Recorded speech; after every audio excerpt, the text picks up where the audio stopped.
Добрый вечер. Как обычно, по субботам в эфире информационный канал Чечен-Инфо.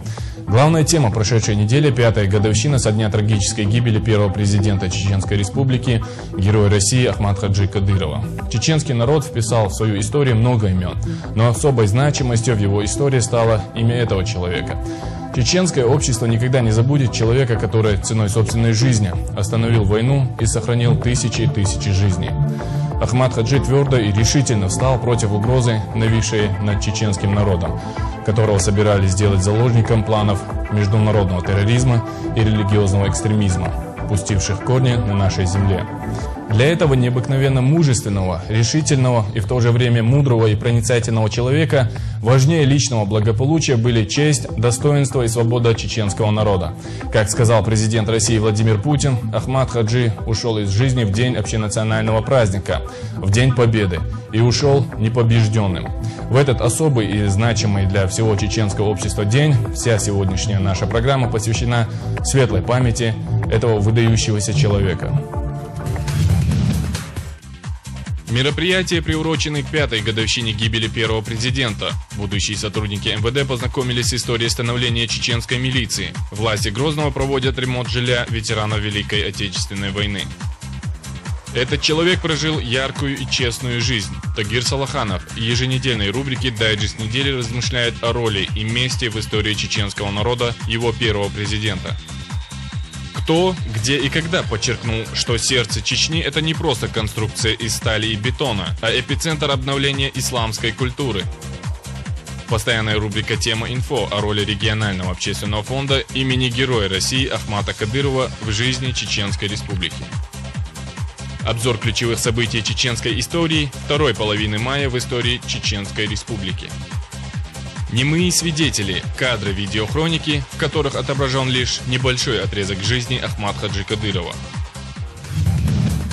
Первый президент мечтал о восстановлении республики, когда вместо грохота орудий будут слышны гул строительной техники, и главный город республики, ее столица, как птица Феникс, возродится. Стабильность в регионе, яркие события, возрожденная республика стали убедительным свидетельством того, что Ахмад-Хаджи действительно ушел непобежденным. Сегодня, благодаря его сыну, герою России, президенту Рамзану Кадырову и его команде, в городах и селах республики восстановлены школы, больницы и социальные объекты. Проведена огромная работа по строительству мостов, прокладке дорог, газификации, электрификации и водоснабжению населенных пунктов. Рустам Мугаев отразил позитивные перемены в своем экспресс-обзоре новостей минувшей недели. На этой неделе в республике прошли масштабные мероприятия, приуроченные к трагической дате – 5-й годовщине гибели первого президента Чеченской Республики, героя России Ахмад-Хаджи Кадырова. Тысячи мусульман собрались в Грозном на территории центральной мечети сердца Чечни. Руководство республики, представители духовенства, жители республики, а также гости из соседних регионов пришли в главную мечеть, чтобы почтить память первого президента. Имамы, кадии районов, мюриды совершили религиозные обряды зикр, маулид, прочли молитвы. Члены правительства, депутаты парламента, главы городских и районных администраций посетили могилу Ахмада Кадырова. 9 мая в Государственном театрально-концертном зале Грозного прошло совместное заседание парламента и правительства республики, посвященное памяти Ахмада Кадырова. По мусульманским традициям в эти дни малоимущим были розданы жертвы на мясо и продукты питания. Во всех районах прошли обряды жертвоприношения. Ахмад Кадыров был истинным мусульманином. При жизни ярко выделялся верностью религиозным и духовным ценностям. Как истинно верующий, он отдал жизнь, защищая интересы своего народа. В канун Дня Победы курсанты Грозненского Суворовского военного училища посетили музей милиции МВД по Чеченской Республике. Будущие сотрудники правоохранительных органов познакомились с историей становления чеченской милиции. Курсанты с интересом разглядывали экспонаты, находящиеся в музее, и увлеченно слушали историю основных вех органов внутренних дел республики. В своем становлении правоохранительные органы Чеченской Республики прошли сложный и длительный путь, на всем протяжении которого милиционеры защищали интересы народа и государства. Сотрудники милиции, подчас рискуя жизнью, охраняют закон и правопорядок, и День Победы – это их заслуженный праздник. В период военных кампаний, прошедших на территории Чеченской Республики, более 1000 милиционеров погибли, защищая конституционный строй, и они навечно останутся в памяти близких и всех тех, кто встречает День Победы на боевом посту. Начальник курса Грозненского Суворовского военного училища поблагодарил руководство МВД Республики за организованную встречу и экскурс в историю создания чеченской милиции. В Грозном прошла региональная научно-практическая конференция, приуроченная к 5-й годовщине со дня смерти первого президента Чеченской Республики. Ахмад Хаджи Кадыров – выдающийся общественно-политический, государственный и религиозный деятель современной России. Организатором мероприятия выступило Министерство Чеченской Республики по внешним связям, национальной политике, печати и информации. В работе конференции приняли участие члены правительства и парламента Чеченской Республики, видные политики и ученые Чеченской Республики и Республики Дагестан. По словам министра информации Шамсаева Саралиева, последние 5 лет День Победы в Чеченской Республике имеет особый трагический подтекст, так как именно в этот день погиб первый президент Чеченской Республики. Мы вспоминаем о духовном лидере Ахмад Хаджи Кадырове, который видел свою задачу не в остановке войны, а в ее полном и безоговорочном прекращении. Он действительно ушел непобежденным и навсегда остался со своим народом, заявил министр. В Грозном прошел предварительный отбор абитуриентов для поступления в Российский государственный институт театрального искусства. Российская академия театрального искусства ГИТИС является крупнейшим театральным вузом Европы и одним из значимых в мире. В ГИТИСе учатся студенты почти всех специальностей, связанных со сценическим искусством, режиссеры драмы, музыкального театра, эстрады, цирка. Обучение театральному искусству в этом престижном вузе страны из Чеченской Республики уже проходит 3 юношей и 1 девушка. Сообщается, что в этом году для республики в ГИТИСе выделено 3 места. В прослушивании приняли участие около 40 юношей и девушек, желающих овладеть актерским мастерством. Претенденты прошли собеседование на общеобразовательные темы для определения уровня знаний. Комиссия также проверила их вокальные данные, наличие слуха. Власти Грозного проводят капитальный ремонт жилья ветеранов Великой Отечественной войны. Ранее по поручению президента Чеченской Республики Рамзана Кадырова работники мэрии проверили жилищно-бытовые условия ветеранов, проживающих в столице. В эти дни в квартирах и частных домах участников Великой Отечественной войны проводятся внешние и внутренние отделочные работы, замена кровли, оконных и дверных блоков, сантехники. Мэрия также восстановит ветеранам жилье, которое пострадало в ходе военных кампаний в Чеченской Республике. Тем, у кого дома полностью разрушены, новое жилье будет выделено. На сегодняшний день всем участникам войны оказана материальная помощь. Помимо этого, в 4 районах города определены магазины, в которых открыты отделы для ветеранов. В них участники войны и их вдовы смогут приобретать продукты на льготных условиях. Городская администрация взяла на себя ответственность за лекарственное обеспечение ветеранов. В Чеченской Республике 183 ветерана Великой Отечественной войны, 43 из них проживают в Грозном. В Чеченской Республике выделено более 67,5 миллионов рублей в виде федеральных субсидий на создание и развитие инфраструктуры субъектов малого предпринимательства. Из этих средств 37,5 миллионов рублей направлено на строительство бизнес-инкубатора в Урсмартане, 30 миллионов рублей на микрозаймы и гранты. Сообщается, что на данном этапе бизнес-инкубатор практически готов к эксплуатации и станет самым большим и оснащенным в республике. Отмечается, что подобного ему не будет на всем Северном Кавказе. Ожидается, что уже в мае пройдет 3-е заседание конкурсной комиссии, на котором комитет планирует привлечь деньги по 2 направлениям – образование и субсидирование процентной ставки для предпринимателей. Планируется также привлечь из федерального бюджета средства на погашение части процентной ставки тем предпринимателям, которые получили кредиты. То есть 2/3 из общей суммы будет погашено, что станет для них большой поддержкой. Впервые 4 самых больших танцевальных ансамбля Чеченской Республики выступили с единой программой. Известные в республике за ее пределами коллективы «Войнах», «Новчо», «Башлам» и «Даймох» дали праздничный гала-концерт, посвященный Международному дню танца. Для местных жителей хореография всегда были одним из главных направлений искусства. Неудивительно, что в сравнительно небольшой республике насчитывается 17 профессиональных и самодеятельных ансамблей. Примечательно, что и сам министр культуры, народный артист России, прославленный танцор, известный хореограф и художественный руководитель ансамбля «Войнах». Его коллектив является обладателем гран-при нескольких международных фестивалей фольклора в Турции, Италии и Испании. Кроме национальных номеров в программе, приуроченной к Международному дню танца, артисты исполнили танцы народов мира – русский, аджарский, абхазский, греческий и старинный перепляс. С начала года в Чеченской Республике около 350 молодых семей получили субсидии на приобретение и строительство жилья на общую сумму около 130 миллионов рублей. В 2009 году на реализацию республиканской программы обеспечения жильем молодых семей, входящей в состав приоритетного национального проекта «Жилище», в бюджете Чеченской Республики предусмотрено около 200 миллионов рублей. Объем софинансирования из федерального бюджета будет определен в случае успешного прохождения Чеченской Республики конкурсного отбора субъектов России Федеральным агентством по строительству и жилищно-коммунальному хозяйству. На этот год уже имеется сводный список участников программы. Ожидается, что адресная помощь будет оказана более 750 семьям. Срок действия программы с 2006 по 2010 годы. Планируется, что за указанный период предусматривается оказание государственной поддержки более 2000 молодых семей. В 2008 году помощь от государства получили 400 молодых семей. Общая сумма субсидий составила более 160 миллионов рублей. Ожидается, что к 2012 году рыбоводческие хозяйства Министерства сельского хозяйства Чеченской Республики в год будут производить до 2500 тонн рыбы. С этой целью на восстановление республиканского специализированного рыбоводческого предприятия, куда входят Прудынаустского, Ачхой-Мартановского и Гудермесского районов, по линии федеральной целевой программы выделено 118 миллионов рублей. Восстановление рыбоводства будет проводиться в рамках реализации подпрограммы приоритетного национального проекта развития АПК. На выделенные по линии ФЦП средства планируют развитие собственной базы воспроизводства рыбы.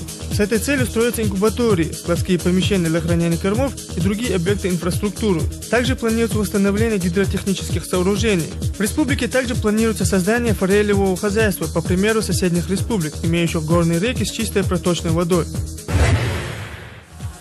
В Чеченской Республике открылась молодежная школа предпринимательства. Учредителями школы стали Комитет правительства Чеченской Республики по делам молодежи, Комитет по малому бизнесу и предпринимательству Чеченской Республики и акционерное общество Россельхозбанк. Школа является образовательным проектом, направленным на привлечение молодежи в предпринимательскую деятельность. В проект будет вовлечено более 3000 молодых людей в возрасте от 18 до 35 лет, желающих создать собственный бизнес. В программе школы встречи со состоявшимися предпринимателями, тренинги, мастер-классы. Участники школы также смогут получить гранты на реализацию своих бизнес-проектов, в которых предусмотрена организация дополнительных рабочих мест, самоокупаемость, востребованность и своевременность. Планируется, что 10 грантов будет выделено Комитетом правительства по малому бизнесу и предпринимательству Чеченской Республики и 1 грант Чеченским региональным филиалом акционерного общества Россельхозбанк. Этот человек прожил яркую и честную жизнь. Его дела, поступки, его принципы и установки оказались определяющими для дальнейшего развития республики. Мудрец и философ, богослов и просто честный человек. Ахмат Кадыров очень высоко поднял планку личности и гражданина, патриота и политика. Так случилось, что он возглавил республику в самый сложный период. Им поднимались важные вопросы, на которые он находил разумные и конкретные решения. Тагир Салаханов в еженедельной рубрике «Дайджест недели» размышляет о роли и месте в истории чеченского народа его первого президента.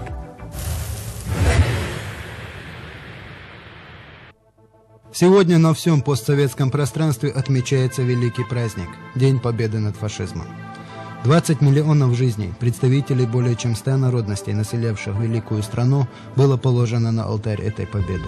Чеченцы, без сомнений, считают этот праздник и своим. Но 9 мая 2004 года этот светлый день был омрачен невосполнимой утратой. Взрыв заложенного под трибуной стадиона «Динамо» фугаса оборвал жизнь Ахматхаджи Кадырова, гражданина, патриота и президента.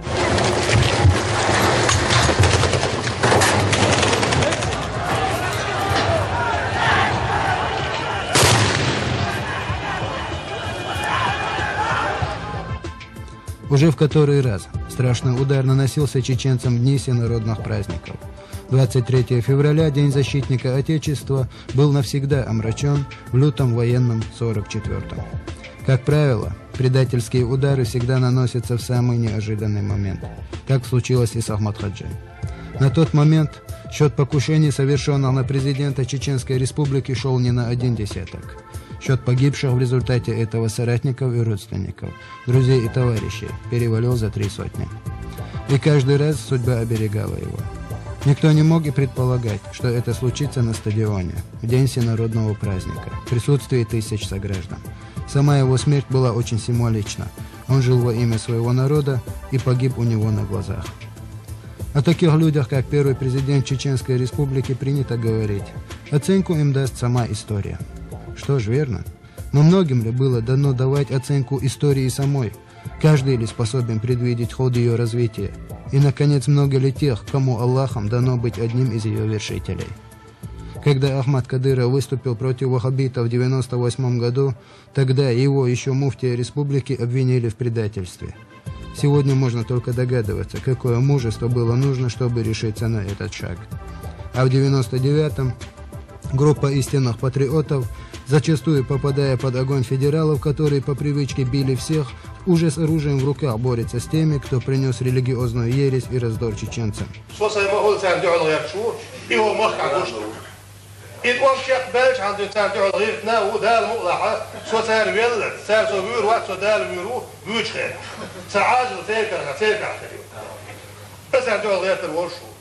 Личная встреча Ахмата Кадырова и президента России Владимира Путина, двух величайших людей эпохи, кардинально меняет ситуацию. Они поверили друг другу, и это остановило войну. Не сразу, не вдруг. Но постепенно конфронтация, напряжение в обществе снизились. Это, конечно, был уникальный человек, абсолютно целостный, порядочный и в высшей степени мужественный. Никогда для себя ничего не выговаривал. Всегда, когда бы мы с ним не встречались и о чем бы ни говорили, все сводилось к интересам чеченского народа. И, конечно, не может не вызывать уважения народ, у которого есть такие сыновья. Начался процесс амнистии тех, кто не совершал кровавых преступлений. Еще до своей гибели Ахмат Кадыров вытащил из рядов НВФ более 1000 человек. Всей своей деятельностью он заслужил доверие людей. Люди республики не могли не видеть. Конечный итог всего, что делается, предназначено именно для них. 9 мая 2004 года оборвалась не только жизнь духовного и политического лидера. В глазах врагов чеченского народа была похоронена надежда чеченцев на лучшее мирное будущее. Хвала Аллаху! Ахмат Хаджи на тот момент создал крепкую команду единомышленников, твердо уверенных в правильности выбранного пути. Они хорошо усвоили уроки прошлого, и лидер у них был. Вполне могло так случиться, что Ахмат Хаджи и Рамзан, и его сын, могли оказаться в тот день на стадионе вместе. Рамзан был при отцене отлучно. Водитель, телохранитель, первый помощник. Но Всевышнему было угодно, чтобы Рамзан продолжил дело, начатое тем, чей земной срок был закончен 9 мая.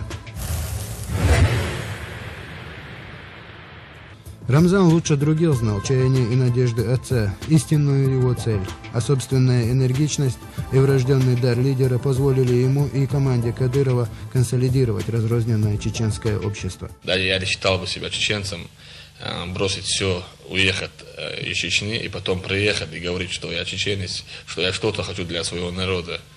Сперва на посту первого вице-премьера правительства, затем председателем правительства Чеченской Республики, Рамзан проявил незаурядные управленческие и организаторские качества. Он не принимался за что-то отдельно. Весь спектр проблем республики, подвергшийся тотальному военному подавлению, потерявший сотни тысяч своих граждан, он начал решать в комплексе.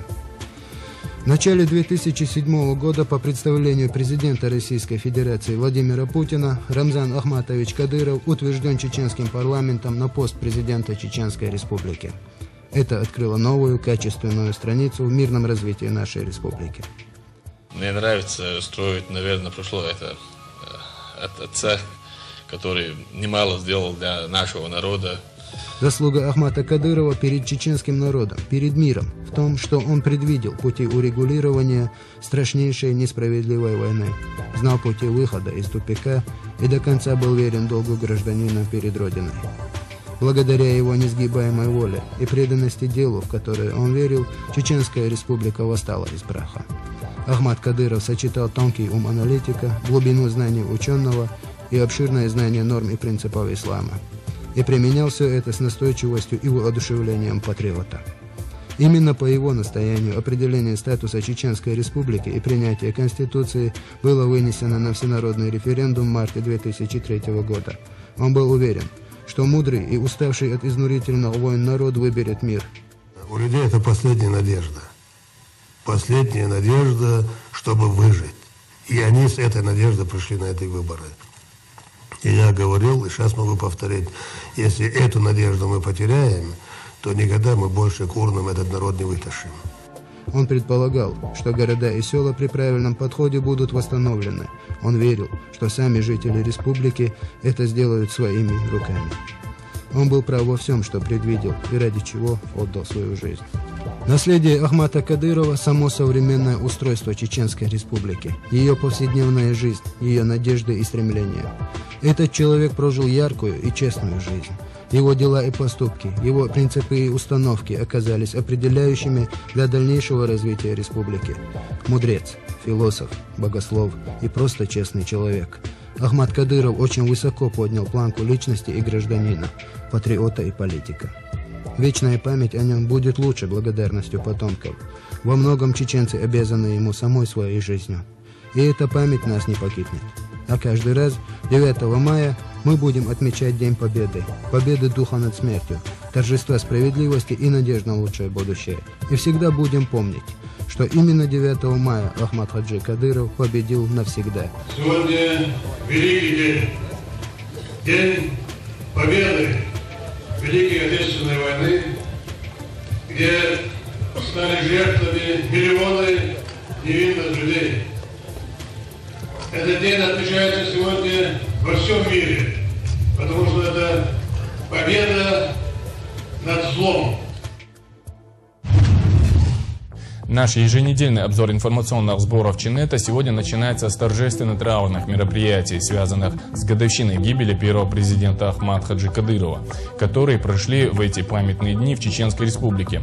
А далее вы узнаете, почему и по каким причинам отмечен активный приток населения в Чеченскую Республику. Кто, где и когда подчеркнул, что сердце Чечни не просто конструкция из стали и бетона, а эпицентр обновления исламской культуры. Обзор интернет-новостей на тему «Чеченская республика» в рубрике «Чинет-Инфо».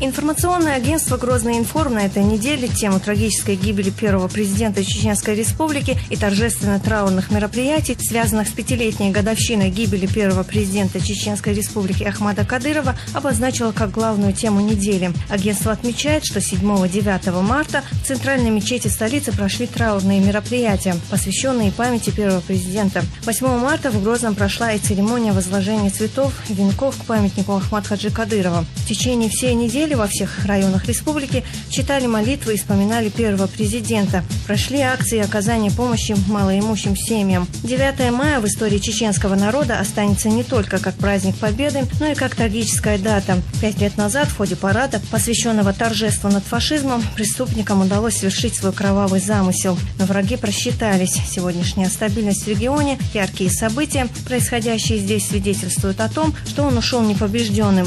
Цитирует информагентство слова сына первого президента Чеченской Республики Далгазов Обалдой Ахмад Хаджи. В 5 регионах Российской Федерации отмечено резкое сокращение мздоизмом. Как пишут во вторник «Ведомости», об этом говорится в ежегодном докладе генпрокурора Юрия Чайки. В докладе указано, что в 2008 году всего зарегистрировано 12,5 тысячи фактов взяточничества и 43,5 тысячи преступлений против государственной власти. По факту мздоизма отмечено, что если в Мордовии и Карачаево-Черкесии оно сократилось на четверть, то в Тульской на треть и во Владимирской области почти вдвое, то в Чеченской Республике этот вид преступлений сократился аж на 90%. Газета отмечает, что глава движения за права человека Лев Пономарев в связи с высокими показателями уже заявил, что они не могут иметь ничего общего с реальностью. Однако в том же издании приводятся и слова депутата Госдумы Ахмара Завгаева, который считает их достоверными и объясняет это жесткая политика президента республики Рамзана Кадырова. По идее, это же подтвердил и генпрокурор, который отметил, что по итогам года в Чеченской Республике отмечен лишь один факт такого плода преступлений. Сетевой ресурс радио «Эхо Москвы» сообщает о том, что Духовный центр мусульман Чеченской Республики и Республиканская госавтоинспекция объявляют нарушителям ПДД, любителям выпить, а заодно и порулить беспощадную борьбу. Народ должен знать тех, кто злостно нарушает законы, представляет опасность другим людям. Имена и фамилии таких нарушителей, а также водителей, задержанных за вождение в нетрезвом состоянии, будут оглашать на пятничных молитвах, а затем вывешивать на специальных стендах у мечети Чеченской Республики. Об этом на неделе заявил представитель регионального духовного управления мусульман по итогам рабочего совещания исламских религиозных деятелей республики. Представитель выразил надежду, что подобная мера покажет свою состоятельность. Чеченцы ревностно следят за поведением своих родственников. Если кто-то нарушил закон или обычаи, то пятно может лечь на всю родню. Поэтому нарушители общественного порядка, любители закладывать за воротник, должны понять, какой их ждет суд, отметил представитель духовного управления в этой связи. 18 мая в Международный день музея в селении Парабыч Шелковского района Чеченской Республики намечено открытие литературного музея Лермонтова. Дому, в котором некогда гостил Лермонтов, без малого 250 лет. Принадлежал он помещику, генералу в отставке Акиму Хастатову, жена которого, Екатерина Арсеньева-Столыпина, приходилась родственницей бабушки Лермонтова, Елизаветы Арсеньевны. В настоящее время в музее полным ходом идут восстановительные работы. Статус музея домовладения Хастатовых, в котором Лермонтов гостил несколько лет, получила около 3 лет назад. За всю свою историю дом ни разу не подвергался капитальному ремонту. Президент Чеченской Республики Рамзан Кадыров в ходе одной из инспекционных поездок дал распоряжение отреставрировать памятник культуры. В настоящее время фасад здания уже отреставрирован. Ведутся работы по внутренней отделке и благоустройству территории. Агентство «Юга.ру» сообщает о том, что президент Ингушетии Юнусбек Евкуров убежден в том, что вынужденные переселенцы из Чеченской Республики, которые живут в местах компактного проживания в Ингушетии, должны вернуться обратно. Понимаю, что это больной вопрос, но я сказал жестко, что все беженцы из Чеченской Республики, проживающие в так называемых местах компактного проживания, должны быть переселены в свою республику, отметил президент Ингушетии. Глава Ингушетии сообщил, что уже поручил ответственным ведомствам переселить всех беженцев в течение месяца и ликвидировать данные пункты. По его словам, необходимость решения данной проблемы вызвана целым рядом факторов. Сейчас в Чеченской Республике на порядок спокойнее и стабильнее, чем у нас в Ингушетии. И там для таких переселенцев руководство республики создало все условия, чтобы они могли нормально обустроить свои семьи. И в конце концов, пора и честь знать, сколько лет можно сидеть на шее у нашей республики, отметил в этой связи президент Ингушетии. В Чеченской Республике наметился активный приток населения, отмечает интернет-ресурс газеты «Вечерний Ставрополь». По итогам сочинского семинара совещания руководителей и обозревателей СМИ Южно-федерального округа, организованного представительством Управления Верховного комиссара ООН по делам беженцев и Альянсом руководителей региональных СМИ России. В работе совещания приняли участие представители 33 печатных изданий ЮПО, сотрудники УВКБ ООН, Федеральной миграционной службы, аппарата уполномоченного по правам человека в России и представители Государственной Думы Российской Федерации. Вечерний Ставрополь отмечает, что в ходе совещания внимание участников форума было акцентировано на факте притока населения в Чеченскую Республику. И отмечено, что в ближайшее время около 100 человек из Грузии, в основном этнические чеченцы, кистинцы, выразили желание переехать на постоянное место жительства в республику. При этом было подчеркнуто, что изъявил желание перебраться на постоянное место жительства в республику даже один гражданин Китая. Участники совещания отметили, что прирост темпов переселения в республику связан с улучшением условий жизни.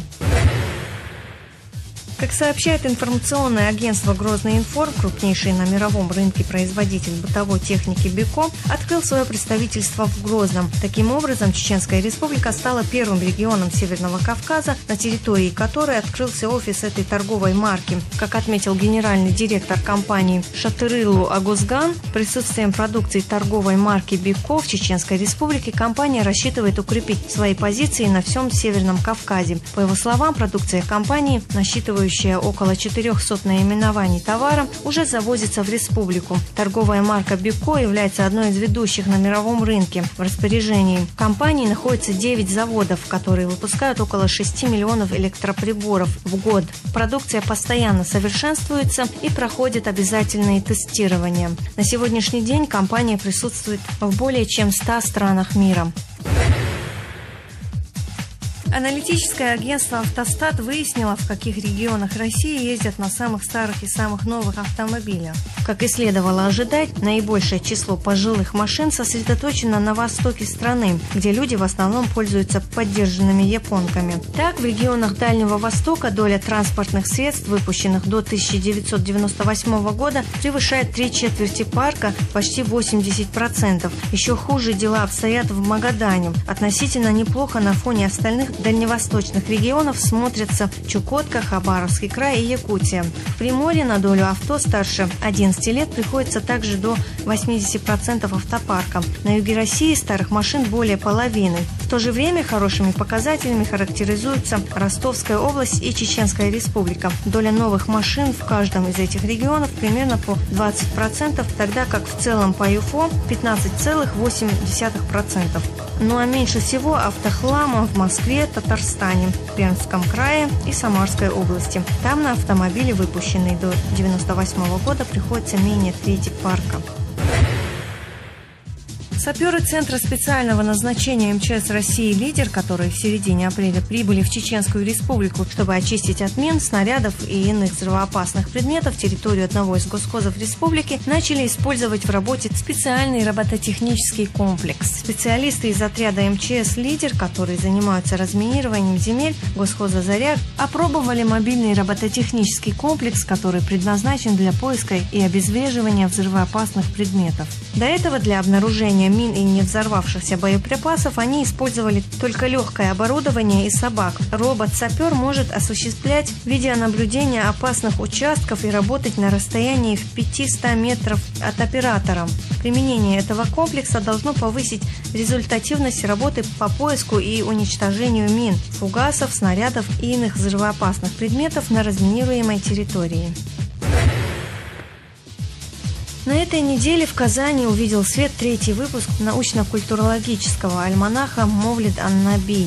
Об этом сообщает сетевой ресурс «Ислам.ру». В материалах альманаха отмечается, что если еще пару лет назад в Российской Федерации практически никто не отмечал месяц Мовлид, то теперь почти во всех общинах он проходит как молитвенный праздник и повод для концертов, выставок и конкурсов. Альманах отмечает, что Мовлид стал катализатором исламской культуры. При этом издание специально отмечает, что президент Чеченской республики Рамзан Кадыров вообще первым осмелился дать этому празднику официальный статус и объявил нерабочим днем.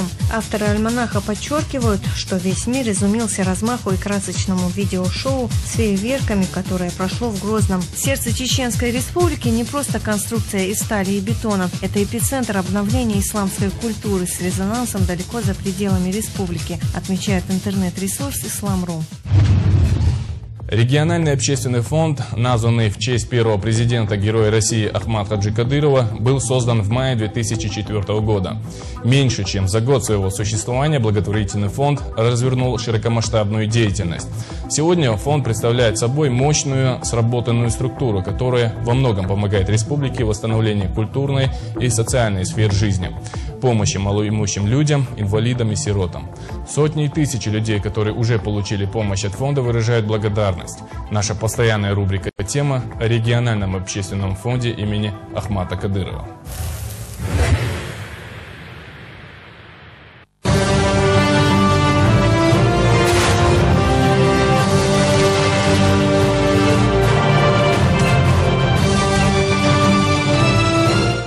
Милосердие – это дар Божий за благородство души. Не каждому это дано. Может быть, поэтому в наше трудное время нас удивляют проявления таких качеств, как доброта, сочувствие, неравнодушие. Это хорошо понимал Ахмат Хаджи Кадыров. Глубоко верующий, воспитанный несколькими поколениями мусульман, он не мог равнодушно пройти мимо молящегося о помощи. Еще при жизни всех удивляла широта его души. Его удивительная способность быть одинаково милосердным к своим близким и к совершенно незнакомым людям. Щедрость исходила из души. Это было врожденное благородство человека, которому чуждо равнодушие. Он хорошо знал цену этого чувства, и потому высшим проявлением любви к ближнему стал его выбор, когда, не жалея себя и своих родных, он призвал всех честных сограждан встать на защиту своего народа. Тысячи жителей республики с благодарностью вспоминают встречи с этим человеком. Ахмат Хаджи Кадыров оказывал помощь инвалидам и нуждающимся семьям, помогал средствами на лечение, оказывал помощь в совершении хаджа. Это далеко не полный список добрых дел человека, муфтия, президента. После гибели Ахмата Хаджи Кадырова 9 мая 2004 года место Ахмата Хаджи занял его сын Рамзан. По его инициативе был создан благотворительный фонд имени Героя России Ахмата Кадырова. Президентом фонда стала вдова первого президента Чеченской Республики, а председателем сам Рамзан Ахматович Кадыров. Благотворительный фонд развернул широкомасштабную деятельность. Взяты под опеку дети-сироты, возвращенные из Республики Ингушетия. Выделены средства для реставрации исторических мечетей и кладбищ в селах. При содействии фонда в республике идет масштабное строительство жилья, мостов, дорог, а также оказывается помощь гражданам, находящимся в трудной жизненной ситуации в связи с безработицей, стихийными бедствиями, катастрофами, пострадавшим в результате вооруженных конфликтов. Аймания нам часто посылает хорошие подарки, вот платье, вот такие хорошие вещи, вот одеяло мягенькое. Прям вот укроешь этим одеялом, и сразу я засыпаюсь. Она мягкая, пушистая. Вот. А я берегу ее. Мне дадут квартиру, я ее заберу. Спасибо за все. Дай Бог и ей здоровья. Основными целями фонда являются оказание помощи пенсионерам лекарствами и питанием, обеспечение рабочими местами беженцев, вынужденных переселенцев и иных категорий социально незащищенных граждан, поддержка реформ и программ, направленных на улучшение социального положения граждан, реализация их неотъемлемых прав на образование, профессию, работу, жилье, достойный материальный уровень жизни, обеспеченную старость, развитие межнациональных отношений, выплата денежного обеспечения лицам, имеющим доходы ниже прожиточного минимума, благотворительность и восстановление социально значимых объектов. Помимо этого, фонд оказывает огромную помощь в укреплении духовного фундамента республики, поднятии нравственности населения. В последнее время построены и восстановлены мечети в селениях Центарой, Бачиюрт, Алпатово, Гихи, Дубаюрт, Горогорск, Хотанчум, Ведино и Илсханюрт. Жители теперь очищают свой дух и помыслы и молятся Всевышнему в новых, отстроенных, реконструированных храмах Аллаха. Кроме того, на средства фонда восстановлено ряд святынь в Илсханюрте, Майртупе, Гуной и Эртане, открыты в медресе Валерое, Мескирюрте и в Бинаюрте. Продолжаются работы по восстановлению святынь и в других районах республики. И это лишь небольшая часть из списка помощи, оказанной региональным общественным фондом имени Героя России Ахмата Кадырова. В целом, за время существования регионального общественного фонда имени Ахмата Кадырова оказана помощь тысячам и тысячам жителей Чеченской Республики. Все это не осталось незамеченным. В августе 2005 года за выдающийся вклад в развитие гуманизма, благотворительность и общественную деятельность в деле возрождения Чеченской Республики указом президента Чеченской Республики Аймани Кадыровой было присвоено почетный гражданин Чеченской Республики. В декабре 2005 года по итогам ежегодного конкурса «Человек года» в номинации «Благотворительность и общественная деятельность» Аймани Кадырова признана «Человеком года 2005». Аймани с телефон тихосон, Аймани цаха раскрытый номер цани. Ишта генершин хацик энтнани эл юэлас. Хайн мял хуго ишердер ала эждак хам ол шума мадати мял ху шиядайли шолчул омадай.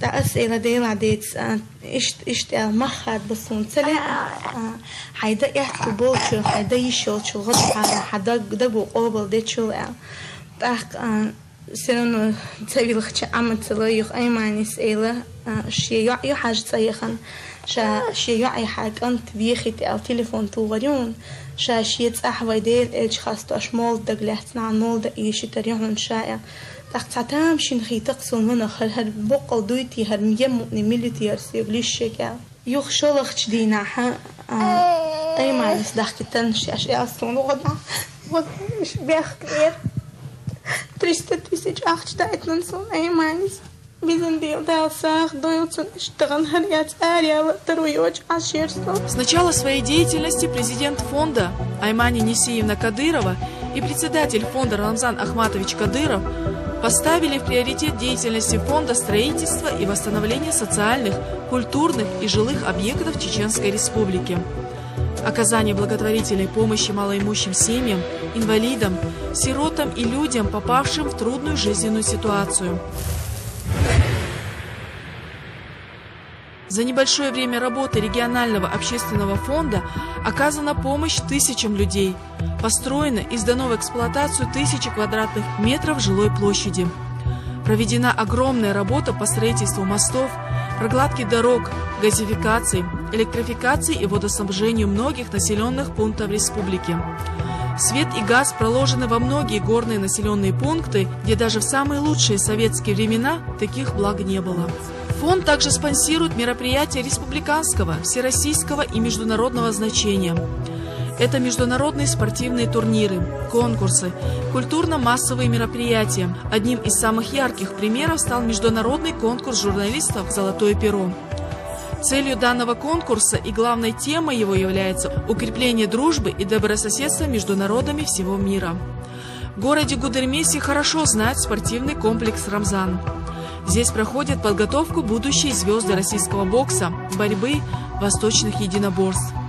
Благодаря тренерам клуба мы скоро услышим новые имена, которые войдут в список чемпионов и победителей спортивных соревнований.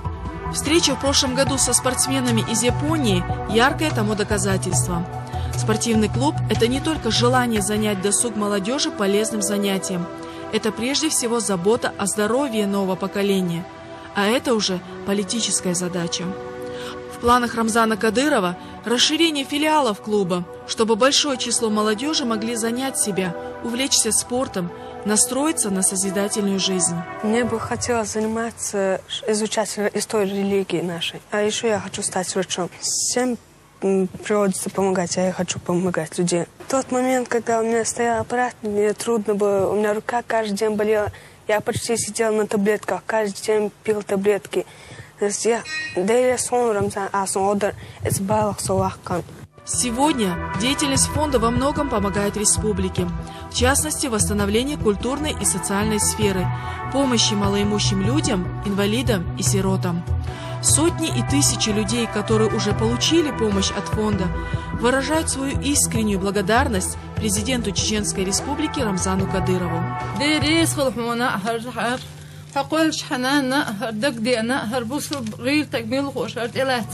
На этот час приоритетное направление деятельности фонда – финансирование строительства и благоустройства жизни в селе. Подходит к концу электрификация высокогорных районов республики. На сегодняшний день электричество есть в некоторых селах высокогорных районов республики, в которых его никогда не было. Это населенные пункты Итумкалинского, Шатойского, Шаройского районов. Проведены линии электропередач протяженностью более 58 километров через горные хребты Итумкалинского и Шаройского районов, которые полностью электрифицированы. В одном только Шаройском районе электрифицировано 11 сел, в которых никогда не было электричества.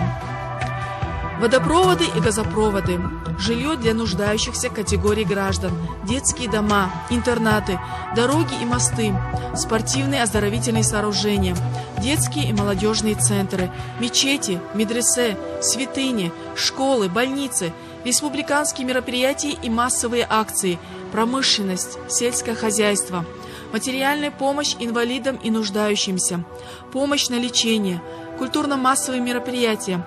Вот неполный список форм деятельности фонда. На перечисление всего сделанного не хватит времени всей нашей программы.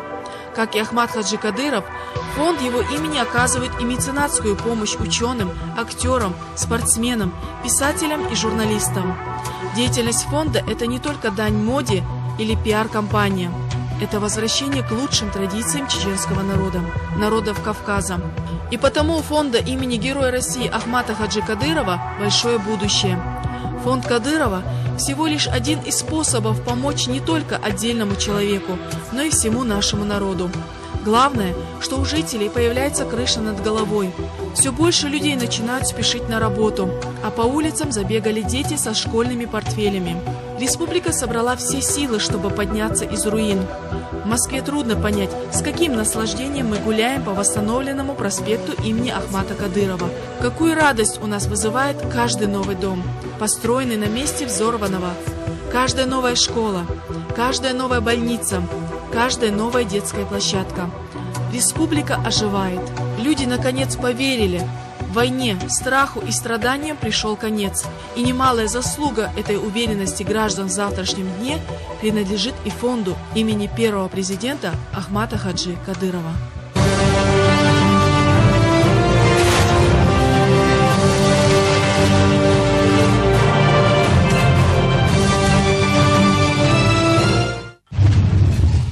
История Чеченской Республики в зеркале времени. Обзор ключевых событий чеченской истории второй половины мая в истории Чеченской Республики.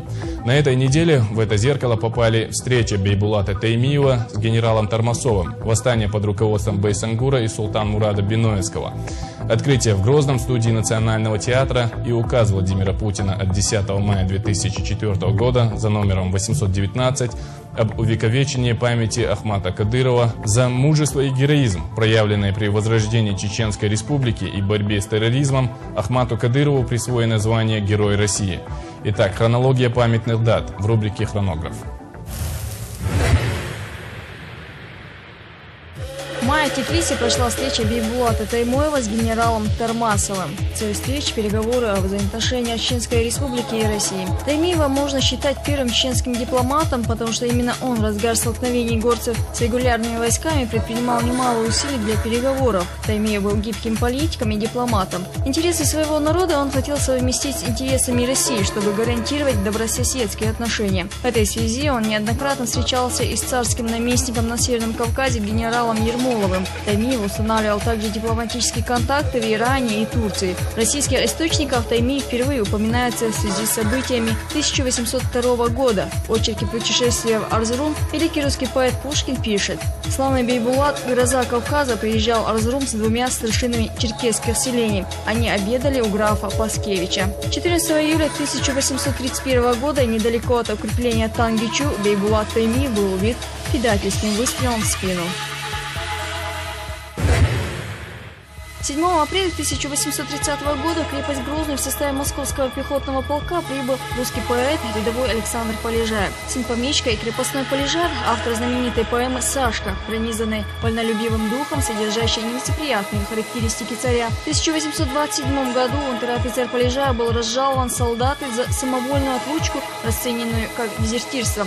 За побег он ссылается служить на Кавказ, в крепость Грозная. В Грозном поэт провел почти 4 года. В стихах, написанных на Кавказе, Полежаев воспевал красоты Кавказа, выступал против военных действий, выражал сострадание местному населению. Широкую известность получили его поэмы «Эрпили», «Чири-юрт» и многочисленные отдельные стихи о Кавказе. Умер Полежаев в солдатской больнице, но похоронили его в офицерском мундире. 8 апреля 1860 года, незадолго после сдачи в плен имама Шамиля, в Чечне вспыхивает восстание под руководством Байсангура и Султан-Мурада Биноевского. В июне 1860 года отряд Байсангура и Султан-Мурада в бою близ селения Хачу нанес поражение войскам царского генерал-майора Мусы Фундухова. Однако, ввиду малочисленности отряда и плохого вооружения, царским войскам удалось подавить восстание. После поражения основных сил Байсангур с несколькими приближенными скрывался в окрестностях села Биной. В одном из боев под Байсангуром был убит конь, и он попал в плен. Весной 1861 года Байсангур Биноевский был предан военно-полевому суду и казнен. Повешен в Хасавюрте в возрасте 67 лет. Рассказывают, что, не дожидаясь, пока его повесит заранее подготовленный предатель из толпы зевак, Байсангур казнил себя сам. Другие участники восстания, в том числе сыновья Байсангура Алхазоль и Тахир, были сосланы в Сибирь. Могила Байсангура находится в селении Биной. 24 мая 1891 года общество Владикавказской железной дороги получило разрешение на строительство Петровской линии от станции Беслан, что рядом с Владикавказом через Грозный до Петровска, Махачкалы. Эта линия протяженностью 250 верст дана в постоянную эксплуатацию 1 января 1894 года. И 17 мая этого же года открыто постоянное движение по железной дороге Петровско-Бакинской ветки. Одновременно с Петровской линией была построена Минераловодская ветвь длиной 60 верст, соединявшая курорты Кисловодска и Сентуков и Пятигорска с главной линией Владикавказской дороги. Однако первый пассажирский поезд из Безлана на станцию Грозный подошел незадолго до открытия постоянного сообщения 1 мая 1893 года. Этот день и считается началом работы городского вокзала. С приходом в 1894 году железной дороги в Кисловодск началось интенсивное развитие кавказских курортов. В мае 1904 года в составе Тельско-Кубанского полка на русско-японскую войну отправилась чеченская сотня, сформированная из числа добровольцев. Объявление среди чеченцев о формировании сотни было сделано еще ранее. Народы Кавказа призыву не подлежали, но известия о войне с Японией сполохнули весь Кавказ, и к наместнику императора на Кавказе стали поступать многочисленные обращения от делегаций горских народов, в том числе и от чеченцев, желавших принять участие в войне за белого царя. Каждый всадник прибывал в дивизию, как правило, со своим конем, шашкой и кинжалом. За коня выплачивалась компенсация, месяц каждый горец получал 20-25 рублей. Приличные по тем временам деньги. Наплыв желающих служить был столь велик, что это позволило развернуть целое соединение – Кавказскую конную бригаду, в которой и вошли чеченцы. 10 мая 1916 года отменены ограничения на проживание горцев Слобода, Объединной и Шатой. Отметим, что до этой даты проживать на постоянной основе названного населенного пункта право имели лишь те представители чеченского общества, которые состояли на военной службе или занимали в обществе определенный статус. Таковым, согласно предписанию, полагалось получать специальное разрешение, утвержденное властями. Лишь спустя 2 года, 18 марта 1918 года, такие же ограничения были сняты и на проживание в городе Грозный. Тем не менее, действия администрации направлены на то, чтобы подорвать основу традиционной культуры горцев, этими мерами не ограничились. Так, некоторые мероприятия правительства существенно затрудняли функционирование и других общественных институтов. В частности, в горское общество были внедрены билетная система, институт доносительства, правила регулирования времени действия гостеприимства и условия ограничения ношения оружия.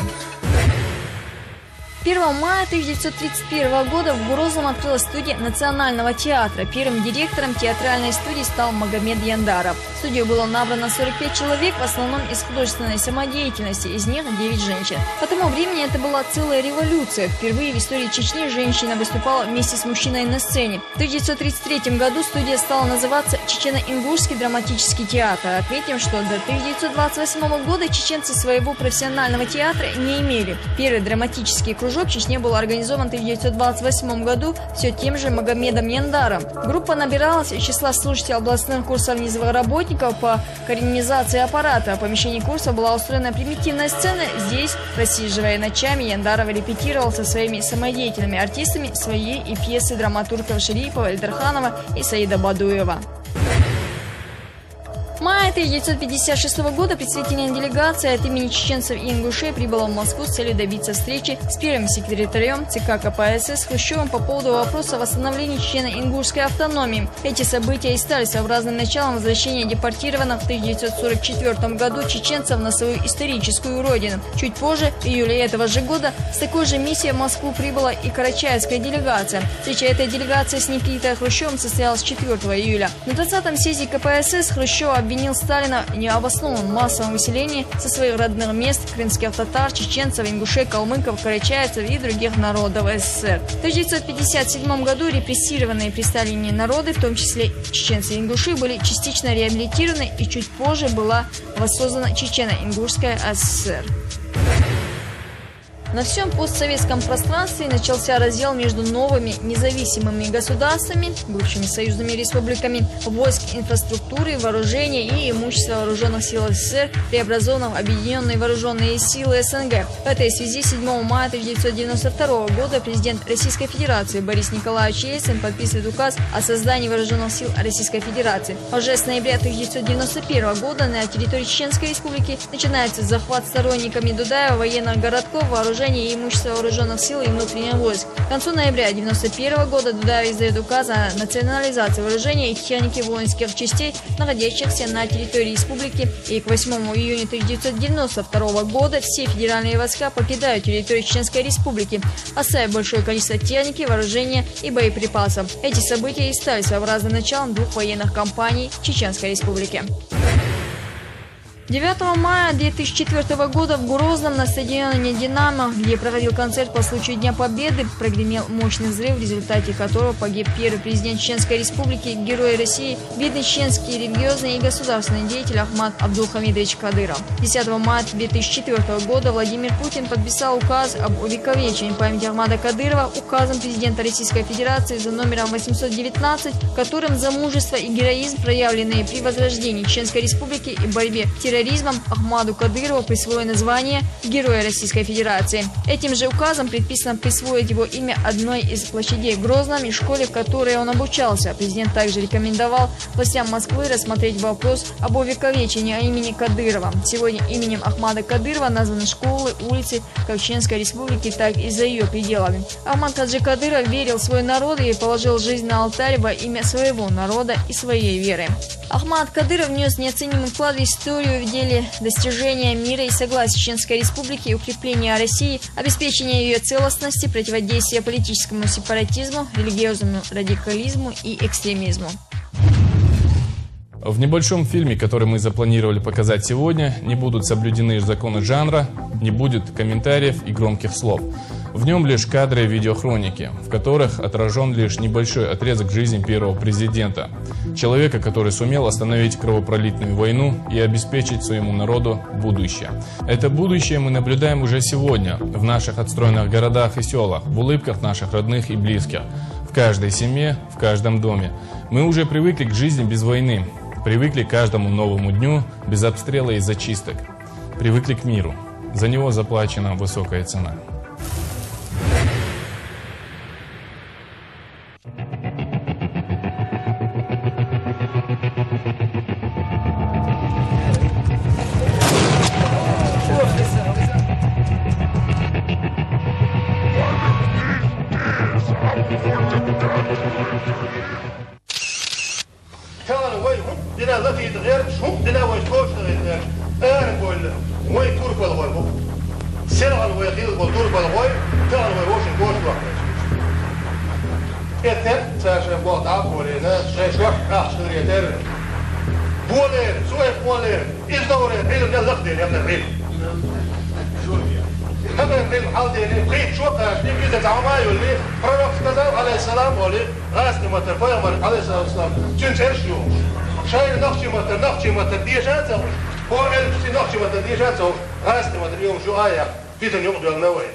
أكيد أكو بياق قرنت بسجي ولا الله أكبر على لي يوصل مش حياتك никого на сцене никто не приглашил.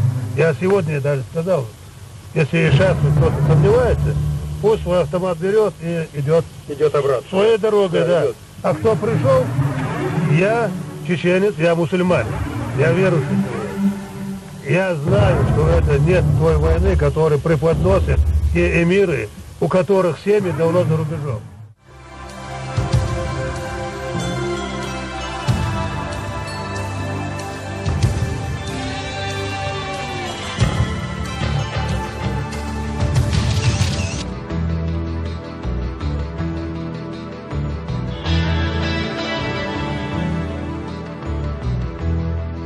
Я как верующий человек, я все свои действия сравниваю с законом шариата. А там все написано. Мои намерения чисты, и помощь от Аллаха мне приходит.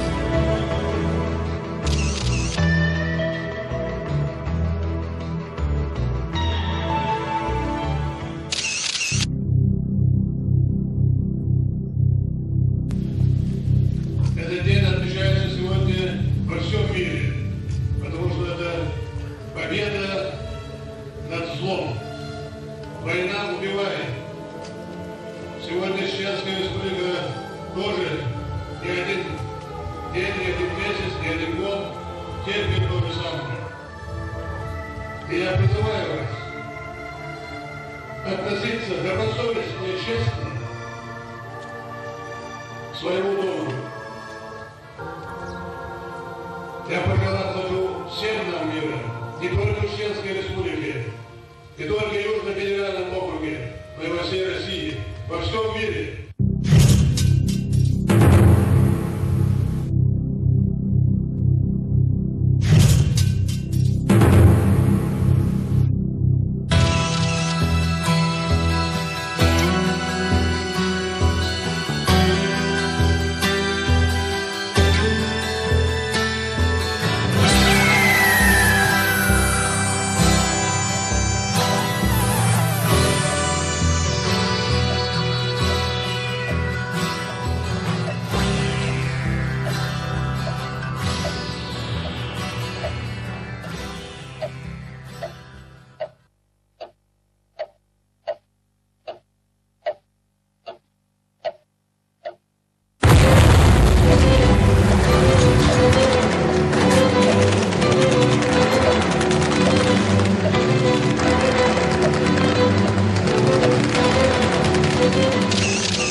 Президент, варьере квартилош, ночи куин болуш, Бисмиллахир-рахманир-рахим, ададолош, лон камелец, хал эздолош. Сахай кул явор гуат, итсат хахилла муатра, иштек.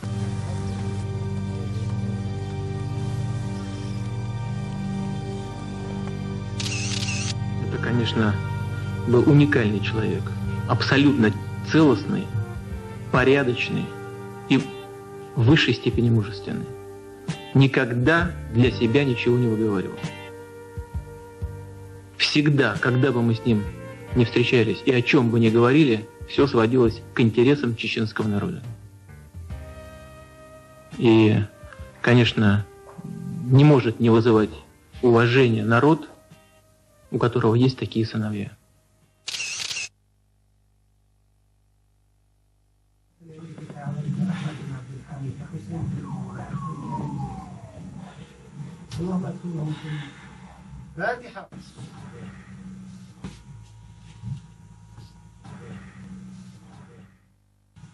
Да, да, очень отношения, да, говорятся.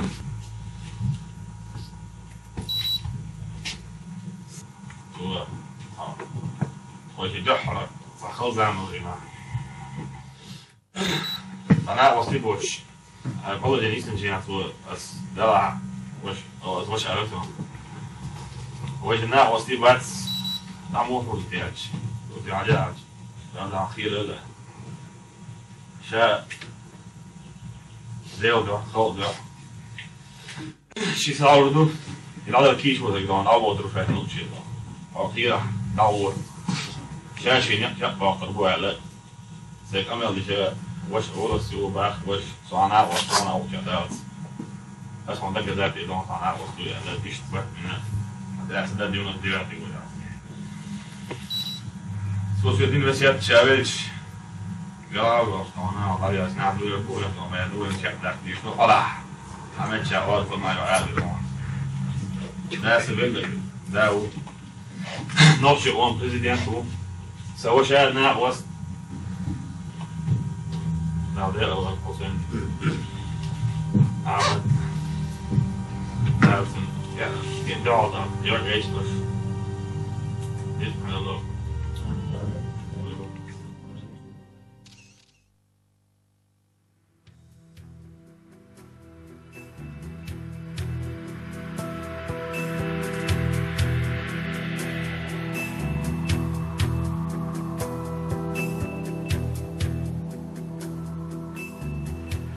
Şirillah dayağına zama, yatıra botuş batça, dajillah juhurgah ama, ta'zir deş heyzi tsona.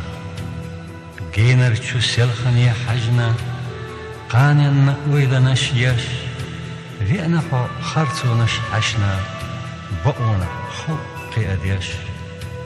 Haqiqal mahsanna liyepa, dikani liyastaş la'amash, Dünyanın حقوق خيته دقرة بيش خيستمش تيشوك صقاخ كوش ديلخ فرغتولوش دلامز ادمش سيلة إلى حلورش ايدو شيء از ديت دينا هيولر واخر تخبالة قاچنا دقية محكخة اشتكان توالا سولدزا مبردتية داي محكخ ويلا دادا سوفيودش غيغني ورحة 7 يجش قوش خلا حدقنا قول ميوزا سوفيسيخا أرца إرچا ددوزا مترو ياترا ووشا خادا بوسخ زهر دنيا أحدل دادا وقسو وطلي حلوي حلاتو بارس خلد عبيلي صحومي أتو سيرن بزلوچو بالنا خيرچش عريان قولسو نبينا كيرچش متل بورسنا غدينا تيزش واخرخ چمبينا دوغدس عيجش صحومي نيسروي اشبيخ مبيلا واتشونا سوتغنا استغلخ تيلا ويخنا سو تيندو بلشت دوجنا ديمير زقيتم خينا زبيجنا إذا شو إما شو صبر تيرزوش حقيز دغيلخش سيدك شو ديرزوش ونخي توبني حمد تهتش ريخر وداخر يا تكن غيتش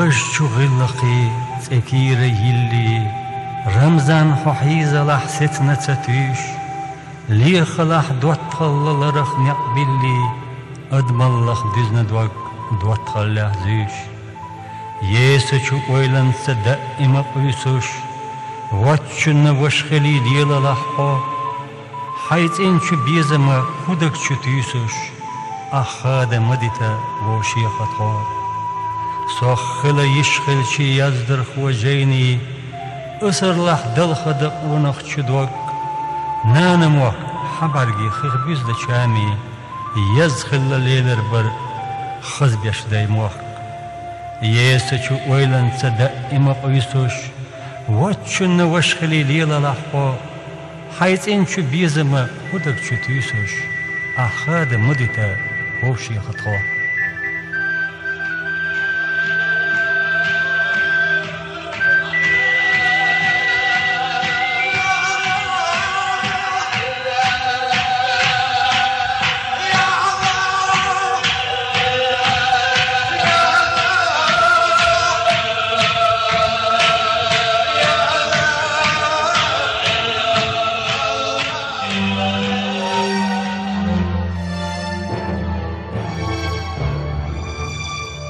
Есть великое право забывать о себе.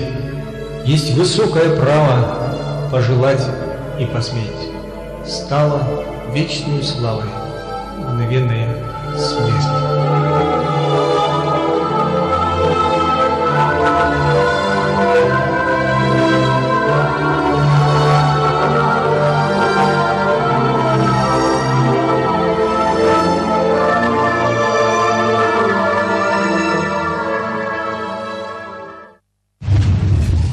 На этом наша программа подошла к концу. Желаю вам хороших новостей. Удачи!